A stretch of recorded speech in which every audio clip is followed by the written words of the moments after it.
আমাদের বক্তব্য হলো যে বর্তমান সরকারেরও অপশন আছে কিছু করার, এবং অধ্যাপক আনু মোহাম্মদ শেষে যেটা বললেন যে প্রথম প্রায়োরিটি বর্তমান সরকারের কি হওয়া উচিত। এখন এরপরে যদি আমরা যাই যে বর্তমান সরকার কিছু যদি না করে, তাহলেও কিন্তু দুটো অপশনের কথা আমাদের জ্যোতির্ময় এবং আনু ভাই দুজনেই বললেন যে আমাদের কথাটা বলতে হবে এবং লিগ্যাল অপশনের ব্যাপারেও দেওয়া যেতে পারে, এই বিষয়টাও পরিষ্কারভাবে আসলো। আমি শেষে যেটা আপনাদেরকে বলতে চাই যে আপনারা যদি প্রধান উপদেষ্টার বিদায়ী বক্তব্য শুনে থাকেন, আমরা এতক্ষণ আলাপ করলো এটা বেইমানি হয়েছে, জাতীয় স্বার্থ বিরোধী হয়েছে, তিনি কিন্তু জোরালো ভাবে তার সাকসেস হিসাবে এই চুক্তিগুলি বর্ণনা করেছেন।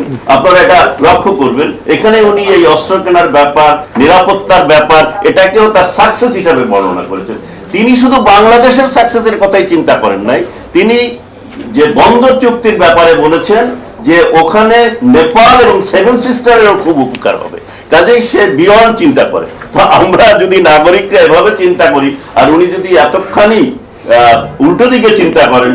আর শেষ কথাটা হলো এই যে চুক্তি যেটা কেন হলো, এই প্রশ্নের উত্তর আমরা কিন্তু কারা এর পিছনে ছিলেন, যেটাও আনু মোহাম্মদ বলেছেন, যেটা আরো একটু ইনভেস্টিগেশন করতে হবে যে এর হিসাবে মূল অভিযোগটা কি। তো আমরা যেটা মনে করি যে এটা একটা বোধহয় লবিস্টদের এবং মিশনেরই অংশ হিসাবে এই চুক্তিগুলো হয়েছে। তবে আমাদের সেই তথ্য প্রমাণ হয়তো এই মুহূর্তে হাতে নাই, সেই তথ্য প্রমাণ নিয়ে আমরা ভবিষ্যতে কথা বলার সুযোগ পাবো আশা করি।